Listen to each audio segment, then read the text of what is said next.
ಬೆಳಗಾವಿ ತಾಲೂಕಿನ ಮೊದಗಾ ಗ್ರಾಮದ ಮಾರುತಿ ದೇವಸ್ಥಾನದ ಆಸ್ತಿಯಾಗಿರುವ ಹೊನ್ನಿಹಾಳ್ ಗ್ರಾಮದ ಹುಲ್ಲುಗಾವಲಿನ 92 ಎಕರೆ 39 ಗುಂಟೆ ಜಾಗೆಯನ್ನು ರಕ್ಷಣೆ ಮಾಡಬೇಕೆಂದು ಶ್ರೀರಾಮ್ ಸೇನೆಯ ಸಂಸ್ಥಾಪಕ ಅಧ್ಯಕ್ಷ ಪ್ರಮೋದ್ ಮುತಾಲಿಕ್ ಆಗ್ರಹಿಸಿದರು. ಶನಿವಾರ ಬೆಳಗಾವಿಯಲ್ಲಿ ಸುದ್ದಿಗೋಷ್ಠಿಯಲ್ಲಿ ಮಾತನಾಡಿದರು. ನಮಸ್ಕಾರ.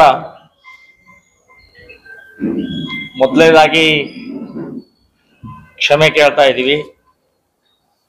ಕೆಲವೊಂದು ಜನರಿಗೆ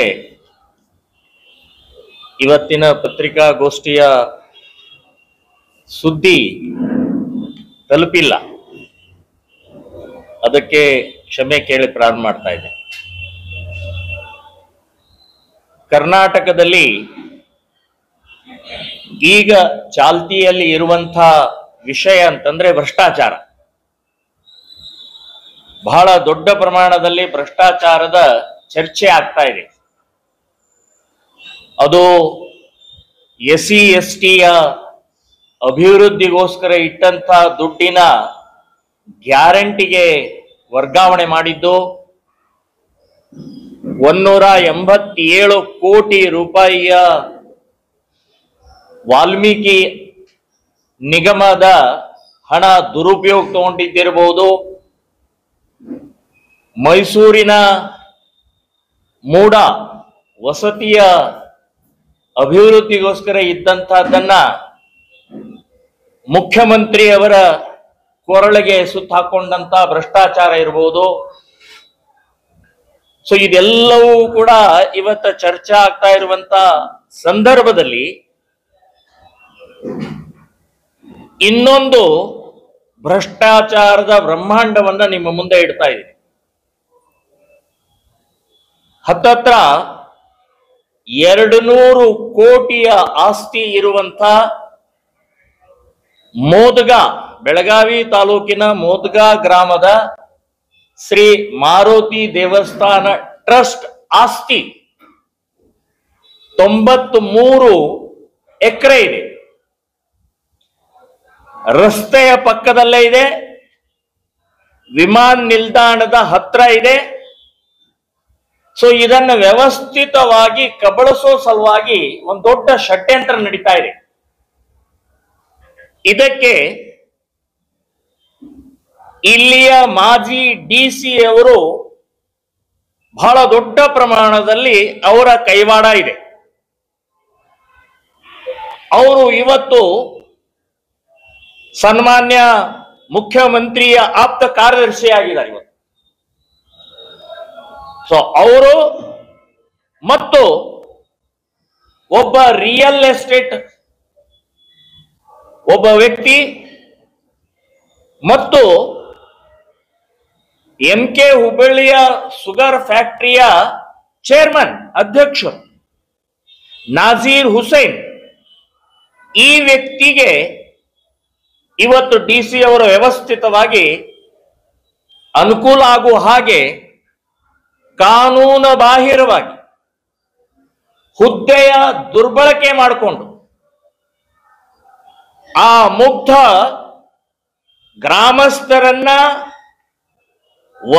ದಬಾಣಿಕೆ ಮಾಡಿ, ಹೆದರಿಸಿ ಬೆದರಿಸಿ, ದುಡ್ಡಿನ ಆಸೆ ತೋರಿಸಿ ಒಂದು ದೇವಸ್ಥಾನದ 93 ಎಕರೆಯ 200 ಕೋಟಿ ರೂಪಾಯಿ ಆಸ್ತಿಯನ್ನ ನುಂಗ್ ಹಾಕಕ್ಕೆ ದೊಡ್ಡ ಸಂಚು ನಡೆದಿದೆ. ಸೊ ಇದರ ಸಂಬಂಧಪಟ್ಟಾಗ ನಾನು ಹೇಳೋದು, ಮಾನ್ಯ ಮುಖ್ಯಮಂತ್ರಿಗಳೇ, ನಿಮ್ ಪಕ್ಕದಲ್ಲೇ ಕೂತ್ಕೊಂಡಂತ ಆಪ್ತ ಇವತ್ತು ಆ ವ್ಯಕ್ತಿ ಇಲ್ಲಿ ಬಹಳ ದೊಡ್ಡ ದ್ರೋಹ ಮಾಡಿದ್ದಾರೆ. ನನಗನ್ಸುತ್ತೆ ಆ ವ್ಯಕ್ತಿಯ ಬಗ್ಗೆ ಸಂಶಯ ಇದೆ. ಈ ರೀತಿಯ ಅಮಾಯಕ ರೈತರ, ಮುಗ್ಧ ನಾಗರಿಕರ ಎಷ್ಟು ಲೂಟಿ ಮಾಡಿರಬಹುದು ಅದು ತನಿಖೆ ಆಗಬೇಕು. ತನಿಖೆ ಆಗಬೇಕಾದ್ರೆ ಆ ವ್ಯಕ್ತಿಯನ್ನ ಮೊದಲು ಸಸ್ಪೆಂಡ್ ಮಾಡಬೇಕು. ಮಾಜಿ DC ಇವತ್ತು ಮುಖ್ಯಮಂತ್ರಿಯ ಆಪ್ತ ಕಾರ್ಯದರ್ಶಿ ಜಯರಾಮ್. ಸೊ ಈ ವ್ಯಕ್ತಿಯಿಂದಲೇ ಇವತ್ತು ವ್ಯವಸ್ಥಿತವಾಗಿ ನಾಜೀರ್ ಭಾಗವಾನ್ ಅವನು ಇವತ್ತು ರಿಯಲ್ ಎಸ್ಟೇಟಿನ ಆ ಜಾಗವನ್ನ ಕಬಳಿಸಕ್ಕೆ ಕಾನೂನು ಬಾಹಿರ ಎಲ್ಲಾ ರೀತಿಯ ವ್ಯವಸ್ಥೆಯನ್ನು ಮಾಡಿದ್ದಾರೆ. ಇದನ್ನ ಉಳಿಸೋ ಸಲುವಾಗಿ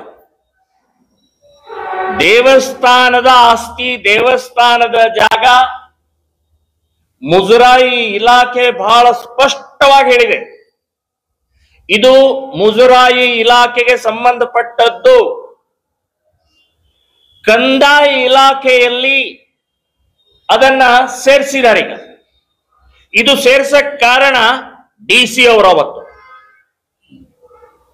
ಸೊ ಇದು ವ್ಯವಸ್ಥಿತವಾದಂತ ದೊಡ್ಡ ಹಗರಣ ಇವತ್ತು ಮುಖ್ಯಮಂತ್ರಿಯ ಪಕ್ಕದಲ್ಲೇ ಕೂತ್ಕೊಂಡಂತ ಆಪ್ತ ಕಾರ್ಯದರ್ಶಿಯ ಕೈವಾಡ ಅಂತನ್ನುವಂಥದ್ದು ನಾನು ನೇರವಾಗಿ ಹೇಳ್ತಾ ಇದ್ದೀನಿ. ಸಸ್ಪೆಂಡ್ ಮಾಡಬೇಕು, ತನಿಖೆ ಆಗಬೇಕು, ಶಿಕ್ಷೆ ಕೊಡಬೇಕು. ದೇವಸ್ಥಾನದ ಜಾಗ ನುಂಗುವಷ್ಟು ಧೈರ್ಯ, ದೇವಸ್ಥಾನದ ಜಾಗವನ್ನ ನುಂಗುವಷ್ಟು ಹಗರಣಗಳನ್ನ ಈ DC ಮಾಡ್ತಾರೆ ಅಂತಂದ್ರೆ, ನಿಮ್ಮ ಆಪ್ತ ಕಾರ್ಯದರ್ಶಿ ಮಾಡ್ತಾರೆ ಅಂತಂದ್ರೆ, ಹಾಗಾದ್ರೆ ಬೇಲಿನೇ ಎದ್ದು ಹೊಲ ಮೈದಾಗ ಆಯ್ತು. ಯಾರ ರಕ್ಷಣೆ ಕೊಡೋರು? ಮುಜರಾಯಿ ಇಲಾಖೆಯ ಅಧ್ಯಕ್ಷರೇ DC ಅವರು ಇರ್ತಾರೆ. ಅವರೇ ಅದನ್ನ ರಕ್ಷಣೆ ಮಾಡೋದು ಬಿಟ್ಟು ವ್ಯವಸ್ಥಿತವಾಗಿ ಈ ವ್ಯಕ್ತಿ ಕೊಡ್ತಾರೆ ಅಂತಂದ್ರೆ ಎಂಥ ದ್ರೋಹ ಮಾಡಿದ್ದಾರೆ. ಅಷ್ಟೇ ಅಲ್ಲ, ಮುಜರಾಯಿ ಇಲಾಖೆಯ ಆಸ್ತಿ, ದೇವಸ್ಥಾನ ಯಾವ್ಯಾವ್ದಿದೆಯೋ 200 ಮೀಟರ್ ಅಂತರದಲ್ಲಿ ಮುಸ್ಲಿಮರಿಗೆ, ಕ್ರಿಶ್ಚಿಯನ್ರಿಗೆ ಪ್ರವೇಶ ಇಲ್ಲ, ಟೆಂಡರ್ ಕೊಡೋಂಗಿಲ್ಲ. ಮಾರುತಿ ಮಂದಿರ ರಕ್ಷಣೆ ಮಾಡುವಂತೆ ಹಲವಾರು ಬಾರಿ ಜಿಲ್ಲಾಡಳಿತಕ್ಕೆ ಮನವಿ ಮಾಡಿದರೂ ಇಲ್ಲಿಯವರೆಗೆ ಸ್ಪಂದನೆ ನೀಡಿಲ್ಲ. ಕೆಲವರು ಮಾರುತಿ ಮಂದಿರದ ಜಾಗೆಯನ್ನು ಕಬಳಿಸುವ ಹುನ್ನಾರ ನಡೆಸಿದ್ದಾರೆ. ಇದಕ್ಕೆ ಜಿಲ್ಲಾಡಳಿತ ಸೂಕ್ತ ಭದ್ರತೆ ಕಲ್ಪಿಸಬೇಕೆಂದು ಒತ್ತಾಯಿಸಿದರು. ಸಂಕಲ್ಪ ಸಿಂಧೆ, KMM ಕನ್ನಡ, ಬೆಳಗಾವಿ.